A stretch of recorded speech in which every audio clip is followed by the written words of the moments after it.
everyone, thanks for watching this episode. So yesterday was Friday, and normally I come to Shades of Hope on Friday, but yesterday was also Christmas Day. So I took the day off to hang with the family, but the amazing team here, Kathy and Kate and Sarah and Gail, Meg, they all kept working. The animals still needed help, but I took a day off, and then Boxing Day, December 26th, this morning, I loaded up into the wife's vehicle because she's got winter tires on.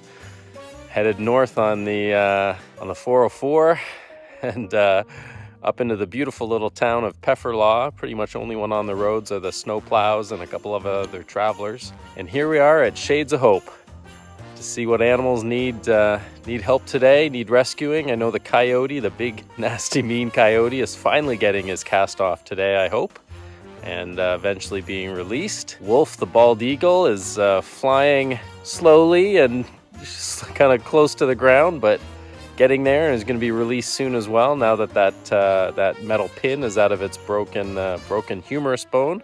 I'm sure there's going to be some porcupines and possums to take care of, and some little itty-bitty birds, maybe some owls.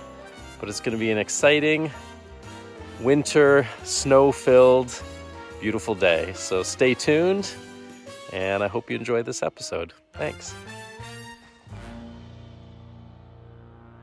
Resident little deer saying, "What do you got going on there?"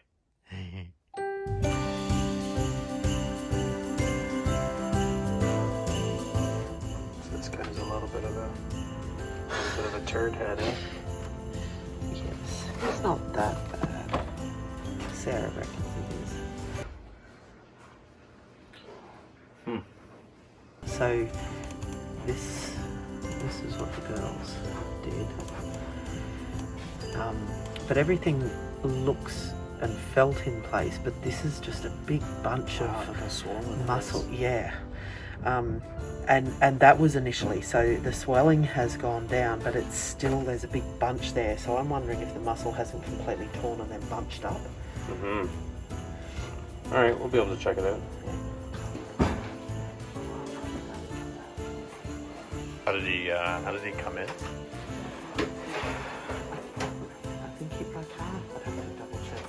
That's one heck of a trip. Yeah. So you can see behind me this coyote running back and forth. He'd broken his back leg about 7 weeks ago. And it was kind of a weird fracture, and one that required pinning, which is something I've never done on a mammal before. So we kind of MacGyvered it and figured it out, the tools and the equipment we had, and it actually came together really nicely. But he ended up being quite a goofball, and actually broke out of his cage and almost escaped a few times and did damage to the pins and all these problems. And so 7 weeks later, we took off a cast that had been on for a few weeks.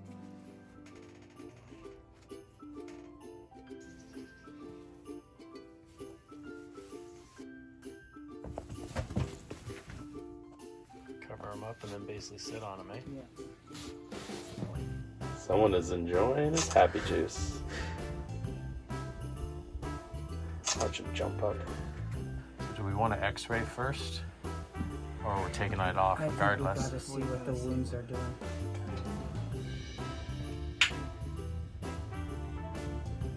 Yeah, very infected.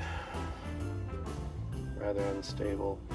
So sleeping beside me is the adult male coyote. About 6 or 7 weeks ago, had a broken shin. Let's call it a shin, tib fib. And we actually got it together pretty good, but the break was really, really close to the bone. So unfortunately, the implants didn't hold. We were kind of MacGyvering things together anyways. So then we did bandage changes. He got nasty. We had to do a couple of casts. He kept getting nasty. So now we've just had to decide to remove the cast and kind of test out the legs. So he's going to be given a bigger space, a lot of antibiotics, a lot of painkillers on board, and see how he does. So stay tuned.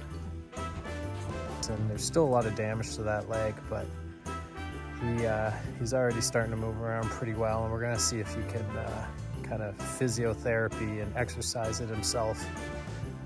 So we're not out of the woods with this guy, but boy, it was it was quite a challenge here in our winter wonderland at Shades of Hope on Boxing Day. We looked at some swans. There's a beautiful swan with, unfortunately, like a selenium or phosphorus toxicity. Another one with a broken leg, broken shin. Oh, this is the one that pinned, yeah. Didn't quite. Okay, so we have mammals, carnivores, rabbits, rodents, birds, or reptiles. And a porcupine we took a look at. Just chilling out.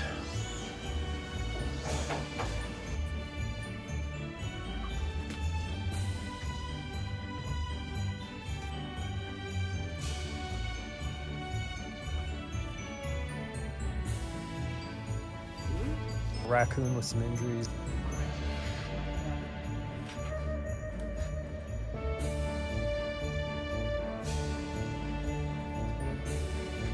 And a few little, cute little squirrel. I think they named him Fudge with this little wound on his back.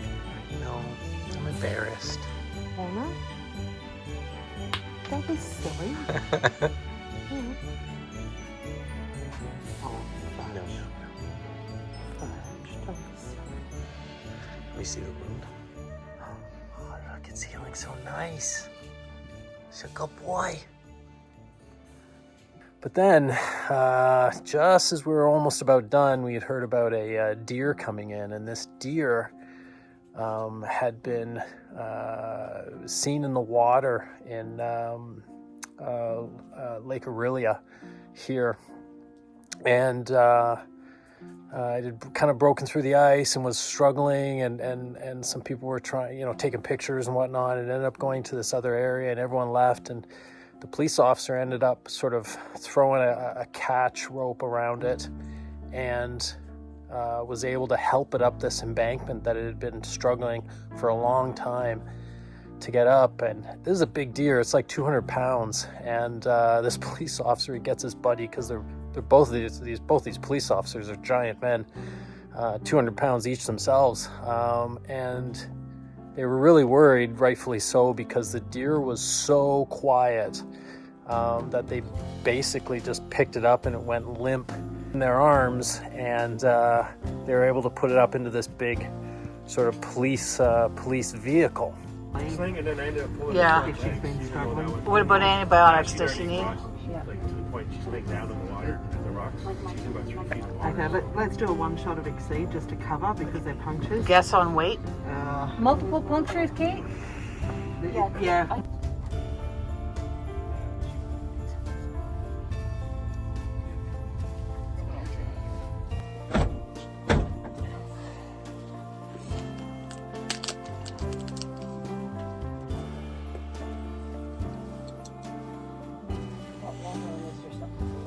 Look at you guys.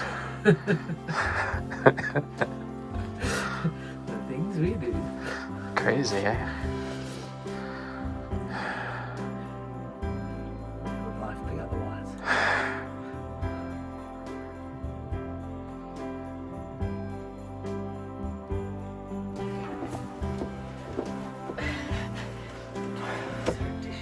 Lucy, can we get What is going on in there?